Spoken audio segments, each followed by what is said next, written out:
Dear students, आज हम computer से रिलेटेड जीके के प्रश्न सीखेंगे। तो चलिए शुरू करते हैं।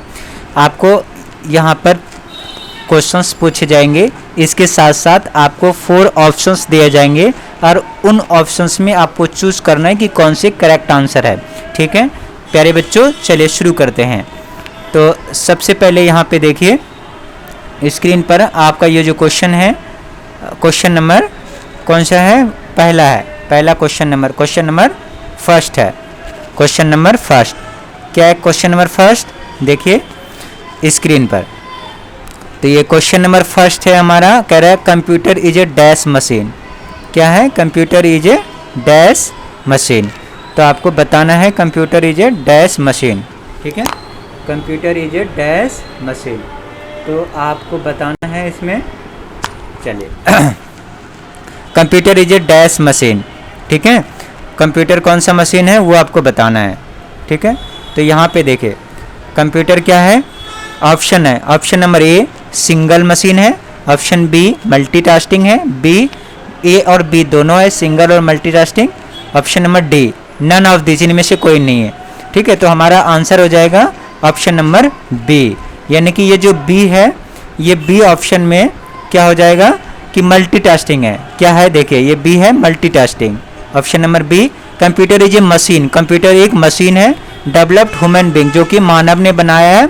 इट इज जनरेटेड इंफॉर्मेशन, ये क्या है? इंफॉर्मेशन जनरेट करता है by the help of data, data के बिहाफ पर। Make our work faster and easier, हमारे काम को क्या करता है? बहुत आसान और सुलभ कर देता है। Computer is A multitasking machine, यानी कि कई प्रकार के ये काम करता है। ठीक है, चलिए ये रहा स्क्रीन पर अगला क्वेश्चन, क्वेश्चन नंबर दूसरा।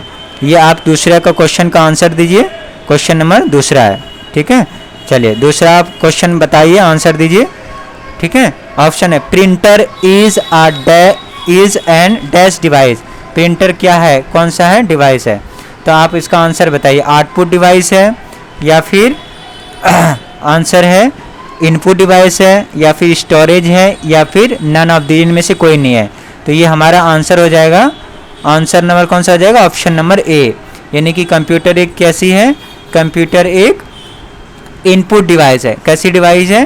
कंप्यूटर एक इनपुट डिवाइस है। Which is part of tools give result, जो कि जो पार्ट्स या फिर टूल्स रिजल्ट दे, यानी कि this part is called output device, जो हमें रिजल्ट दे। मैंने कुछ भी इंफॉर्मेशन इनपुट किया और उसका रिजल्ट आ गया, तो उनको हम कहते हैं, यानी उस पार्ट को कहते हैं इनपुट डिवाइस।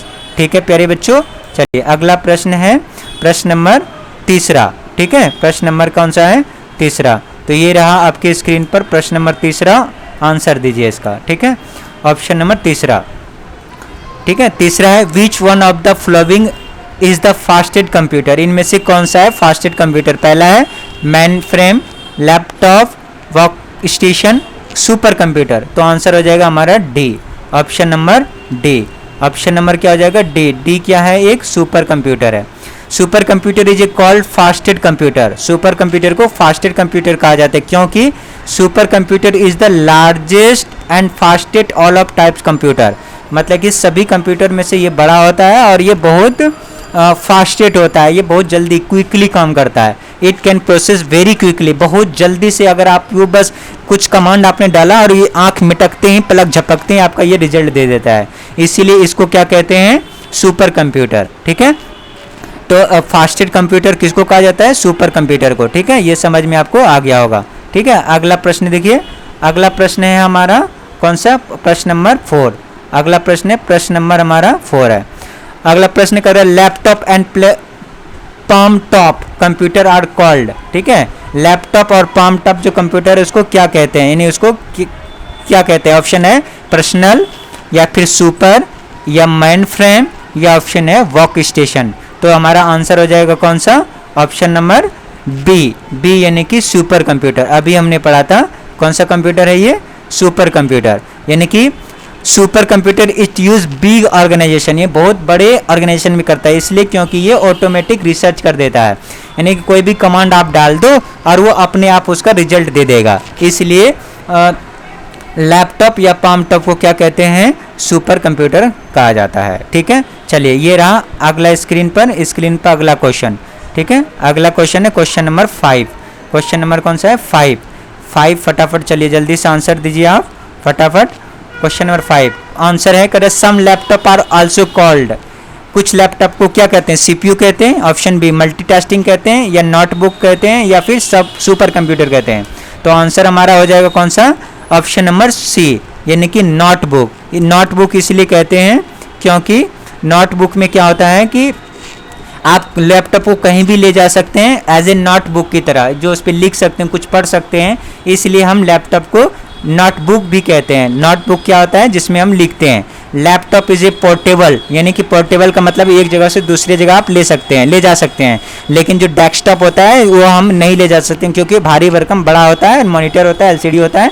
लेकिन लैपटॉप में सिर्फ लैपटॉप पूरा कैरी हम कर सकते हैं, इसीलिए नोटबुक की तरह ट्रीट करते हैं इसको कहीं भी which is carry any place anywhere, कहीं भी किसी जगह आप ले जा सकते हैं, तो इसीलिए इट्स ए नोटबुक कहते हैं इसको। ठीक है, चलिए अगला प्रश्न है, प्रश्न नंबर कौन सा है, प्रश्न नंबर अगला है क्वेश्चन नंबर 6। ये रहा स्क्रीन पर क्वेश्चन नंबर 6 है। ठीक है, आंसर दीजिए फटाफट। ठीक है, प्रश्न नंबर अगला आंसर आपको बताना है। तो आंसर नंबर ये देखिए 6 का कह रहा है answer dash is the brain of the computer, यानी कि कंप्यूटर की ब्रेन किसे कहा जाता है। ऑप्शन नंबर ए सीपीयू को, आईपीओ को, या नोटबुक्स को, या फिर इनपुट प्रोसेस आउटपुट को। तो ऑप्शन हमारा हो जाएगा ऑप्शन नंबर सीपीयू, यानी सीपीयू को हम क्या कहते हैं, ये ब्रेन कहते हैं। क्या कहते हैं, ब्रेन। तो अब यहाँ पे देखिए CPU is a brain of computer because CPU controls all processing unit. CPU पूरी प्रोसेसिंग यूनिट को कंट्रोल करता है। A central processing unit CPU also called central processor, main processor या just processor, electronic circuitry, ठीक है, circuitry that executes instruction on comparison। ठीक है, तो इसलिए हमारा ऑप्शन कौन सा होता है, सीपीयू। सीपीयू को क्या कहेंगे, ब्रेन। किसका, कंप्यूटर का। कंप्यूटर का क्या कहेंगे, ब्रेन, यानी कि कंप्यूटर का दिमाग कहेंगे किसको, सीपीयू को। ठीक है, ये रहा अगला प्रश्न। अगला प्रश्न करिए फटाफट क्वेश्चन नंबर 7। क्वेश्चन नंबर 7 का आप आंसर दीजिए। Correct dash is use for climate research and rocket launching. Climate यानी कि क्लाइमेट को रिसर्च करने के लिए या रॉकेट लॉन्चिंग करने के लिए कौन सा हम प्रयोग करते हैं। ठीक है, तो हमारा ऑप्शन कौन सा हो जाएगा, सुपर कंप्यूटर या आईपीओ कंप्यूटर या फिर पीसी। तो ऑप्शन नंबर हमारा कौन सा हो जाएगा, ऑप्शन नंबर ए, यानी कि ऑप्शन नंबर हमारा हो जाएगा ए, यानी कि सुपर कंप्यूटर। सुपर कंप्यूटर को हम क्या कहते हैं, क्लाइमेट रिसर्च के लिए और रॉकेट लॉन्च के लिए इसका प्रयोग करते हैं। Super computer is a computer with high level performance, यानी कि इसका जो परफॉर्मेंस है बहुत हाई लेवल का होता है compare to as a general purpose computer. जो हम लोग यूज करते हैं, आप लोग यूज करते हैं, उसकी अपेक्षा जो सुपर कंप्यूटर होता है बहुत हाई लेवल परफॉर्मेंस देता है और बहुत जल्दी से आंसर दे देता है। इसलिए सुपर कंप्यूटर को क्लाइमेट और रिसर्च के लिए, रॉकेट लॉन्च के लिए सुपर कंप्यूटर को यूज किया जाता है। The performance of the supercomputer is a commonly measure in a floating point operation per second. एक सेकेंड में इस तरीके से मेजर, यानी बहुत काम कर देगा ये, मतलब कि एक सेकेंड में पलक झपकने से पहले रिजल्ट दे देता है। इंस्टेड ऑफ मिलियन इंस्ट्रक्शन पर सेकेंड, यानी अगर आप इंस्ट्रक्शन देते हो तो 1 मिलियन आपका इंस्ट्रक्शन का वो फ्लो रिजल्ट दे देता है। ठीक है, चलिए अगला प्रश्न करते हैं। प्रश्न नंबर है अगला कौन सा है, अगला प्रश्न नंबर 7वां। ये रहा प्रश्न नंबर 7वां का आप आंसर दीजिए फटाफट। ठीक है, तो 7वां का हो जाएगा कौन सा, ऑप्शन नंबर ए। कह रहा है a computer works on the basis of, यानी जो कंप्यूटर है वो किस बेसिस पे काम करता है, सीपीयू के बेसिस पर। ऑप्शन हो जाएगा हमारा दूसरा ऑप्शन बताइए, ऑप्शन हो जाएगा मल्टीटास्किंग या फिर इनपुट प्रोसेस आउटपुट या फिर नोटबुक। ऑप्शन हमारा हो जाएगा option number C, all modern computer functions same general model input process output, यानी कि कोई भी चीज़ अगर इनपुट आप कमांड दोगे तभी वो आउटपुट देगा। अपने से कंप्यूटर कुछ भी नहीं कर सकता है। आप कंप्यूटर में जो कहोगे वो आपको देगा। मान लो आपके पास मोबाइल है, मोबाइल में कुछ भी लिखोगे तभी वो चीज़ दिखाएगा। मान लो वीडियो देखना है तो आपको वो सर्च करना पड़ेगा। तो वही कह रहा है कि जो भी आप इनपुट दोगे तब वो आउटपुट देगा, अदरवाइज नहीं देगा। तो इसलिए कह रहे a computer works on the basis of input, जो आप इनपुट देंगे उसके अकॉर्डिंग वो आउटपुट देगा। ठीक है, चलिए प्रश्न नंबर अगला है, प्रश्न नंबर अगला आपको प्रश्न नंबर 8वां है। 8वां प्रश्न क्या कहता है जरा देखते हैं। प्रश्न ये 8वां कह रहा a computer is a wonderful dash machine, computer एक वंडरफुल कौन सी मशीन है? ऑप्शन नंबर ए मल्टीटास्किंग है, या फिर पीसी है, या सीपीयू है, ऑप्शन डी आईपीयू है। तो आंसर हमारा हो जाएगा ए, ये ऑप्शन नंबर ए, यानी कि मल्टीटास्किंग कंप्यूटर है, यानी कि कई एक बार में कई प्रकार के काम कर देता है, इसीलिए इसको क्या कहते हैं? मल्टीटास्किंग। ऑप्शन हमारा हो जाएगा option number A. Running of multiple programs, यानी एक बार में कई सारे प्रोग्राम्स ये रन कर सकते हैं, एक बार आप कंप्यूटर में गेम भी खेल सकते हो, इसके अलावा किसी से बात भी कर सकते हो, या एक साथ कोई भी काम कर सकते हो, इसीलिए इसको क्या कहा जाता है? Multitasking. Is one of the at the same time multipurpose, multitasking is use keep all. ठीक है, हर चीज को आप एक साथ में ऑपरेट कर सकते हो, इसीलिए इसको क्या कहा जाता है? मल्टीटास्किंग। ठीक है प्यारे स्टूडेंट, चलिए अगला देखते हैं। अगला प्रश्न है प्रश्न नंबर 10। प्रश्न नंबर 10 आप फटाफट आंसर दीजिए। ऑप्शन क्या है? क्वेश्चन है कि a computer works really very dash, कैसा काम करता है? फास्ट करता है, दूसरा गुड करता है, या फिर स्लो करता है, या फिर बैड करता है? ऑप्शन हो जाएगा फास्ट, यानी कि कंप्यूटर का जो है काम है बहुत फास्ट करता है। कैसे करता है? जैसे यहाँ पे देखिए, the overall speed, clock speed and the computer and how fast it capable two of processing data is manage by the computer processor. जो सीपीयू होता है उसके अकॉर्डिंग डाटा मैनेज करता है और बहुत ये फास्ट काम करता है, एकदम आप देखते हो ना, जैसे आप कुछ भी सर्च करते हो एकदम सेकंडों में आ जाता है, इसीलिए इसको कैसा काम करता है? ये फास्ट करता है। ठीक है, अगला प्रश्न है प्रश्न नंबर 10वां। ठीक है, अगला प्रश्न करते हैं। प्रश्न नंबर 10 स्क्रीन पे आप कैसे करिए क्वेश्चन।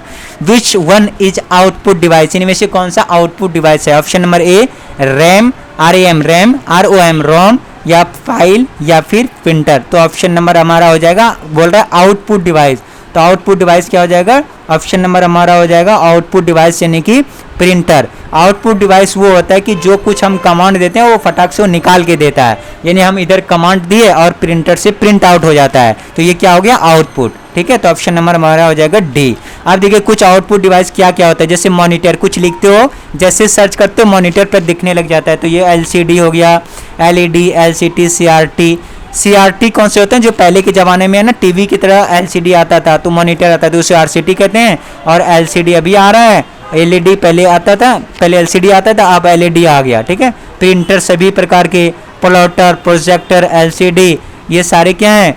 कॉम, स्पीकर्स, हेडफोन, ये सभी के सभी क्या हैं? आउटपुट डिवाइस हैं। कौन सा है? ये आउटपुट डिवाइस हैं। कौन से? आउटपुट डिवाइस हैं। चलिए प्रश्न नंबर अगला करते हैं। प्रश्न नंबर कौन सा है? प्रश्न नंबर 12वां, क्वेश्चन नंबर 12वां क्या कह रहा है? देखो कह रहा है आप बताइए, क्या बताना है? Which one is input device, कौन सा इनपुट डिवाइस है? पहला ऑप्शन है स्कैनर है, CPU है, कंप्यूटर है, प्रिंटर है। तो आपका आंसर हो जाएगा स्कैनर। स्कैनर क्यों हो जाएगा? क्योंकि स्कैन से हम कोई चीज़ स्कैन करते हैं, यानी कोई भी चीज़ स्कैन करते हैं। तो यहाँ पे देखिए कुछ हैं जो कि इनपुट डिवाइस हैं, वो कौन कौन है देख लेते हैं। जैसे कीबोर्ड है, कीबोर्ड लिखते हो ना, जैसे लिखते तो अंदर चला जाता है, तो इसलिए को इनपुट कहते हैं। जो हम डालते हैं कोई भी चीज़ उसमें कमांड देते हैं उसको इनपुट कहते हैं, जो हम डालते हैं उसको इनपुट कहते हैं, जो डाल के जो निकलता है ना तो वो हमारा आउटपुट होता है। मान लीजिए कोई चीज़ हमने इंस्ट्रक्शन को कमांड दिया और वो हमारा निकल गया तो वो हुआ आउटपुट। और जैसे हमने कुछ कमांड दिया, कुछ मैं लिख रहा हूँ तो इनपुट हुआ। तो जैसे माउस हो गया तो माउस से लिखते हैं तो input, scanner, joystick, track ball, light pen, touch screen. जैसे मैं लिख पा रहा हूँ ना ये लाइट पेन से, ये लाइट पेन है, इसी से मैं लिख पा रहा हूँ तो इसको कौन सा कहेंगे? ये इनपुट डिवाइस कहेंगे। ठीक है, तो स्कैनर हमारा ऑप्शन नंबर ए हो जाएगा। ठीक है, चलिए अगला प्रश्न करते हैं। प्रश्न नंबर 13 प्रश्न नंबर 13 क्या है प्रश्न, वो एक बार देख लेते हैं। कह रहा है प्रश्न नंबर 13 है which one is a processing device, कौन सा प्रोसेसिंग है? Blue ray disc, CPU, file, या फिर read only memory. Option number हमारा हो जाएगा कौन सा? Option number B. क्या है ये? CPU क्या है? एक प्रोसेसिंग डिवाइस है, इसका फुल फॉर्म भी आप लोग जानते हैं, सेंट्रल प्रोसेसिंग यूनिट होता है, इसलिए प्रोसेसिंग यहाँ पे आ जाएगा। ऑप्शन नंबर हमारा कौन सा हो जाएगा? ऑप्शन नंबर हमारा हो जाएगा ऑप्शन नंबर बी। चलिए अगला प्रश्न करते हैं। प्रश्न नंबर 14। ठीक है, व्हाट इज मेमोरी, मेमोरी क्या है? ठीक है, आप बताइए, पहला ऑप्शन है ब्लू रे डिस्क मेमोरी है, नहीं है। सीपीयू मेमोरी है, नहीं है। आउटपुट डिवाइस है, नहीं है। Read only memory. तो यहाँ आपको देखो ऑप्शन नंबर डी में साफ साफ लिखा हुआ है। क्या लिखा हुआ है कि ये मेमोरी है, यहाँ लिखा है ना, देखो। तो ये ऑप्शन नंबर हमारा जाएगा डी, व्हाट इज मेमोरी, तो रीड हो जाएगा। इसी को हम कहते हैं शॉर्ट में क्या, रोम, ROM। इसी का फुल फॉर्म होता है रीड ओनली मेमोरी। ठीक है, ऑप्शन नंबर, इसको सिर्फ हम रीड कर पाएंगे, इसको एडिट नहीं कर पाते हैं। ठीक है प्यारे स्टूडेंट, चलिए अगला करते हैं। अगला है हमारा प्रश्न नंबर 15। प्रश्न नंबर 15 क्या कह रहा है, what is ROM, what is ROM. ROM क्या है, ऑप्शन है A blu ray disc, CPU, IPO या फिर रीड ओनली मेमोरी। तो ऑप्शन हमारा हो जाएगा कौन सा, ऑप्शन नंबर डी। क्यों हो जाएगा, क्योंकि यहाँ पे पूछा है रोम। तो अब देखो रोम का ही फुल फॉर्म क्या है, रीड ओनली मेमोरी, यानी कि ROM। इसी को शॉर्ट में लिख दिया है रोम। तो यहाँ पे देखो R से क्या हो जाता है रीड, O से क्या हो जाएगा ओनली, M से क्या हो जाएगा मेमोरी। ठीक है, तो read memory, read only memory. ठीक है, देखो दो तरह के होते हैं, एक होता है यहाँ पे रोम और एक होता है रैम। रैम को होता है रैंडम एक्सेस मेमोरी होता है, और ये ROM रोम होता है रीड ओनली मेमोरी। इस वाले को सिर्फ क्या कर सकते हैं, रीड कर सकते हैं, खाली इसको रीड कर सकते हैं। और इस वाले रैम को एडिट भी कर सकते हैं, क्या, एडिट भी कर सकते हैं। समझ गए, ठीक है। तो ये 15 के 15 जीके के प्रश्न रहे। मैं आशा करता हूँ आप सभी को समझ आ गया। Thank you for watching. अगर आप इस चैनल पर नए तो कृपया वीडियो को लाइक, शेयर और सब्सक्राइब करना ना भूलें। Thank you.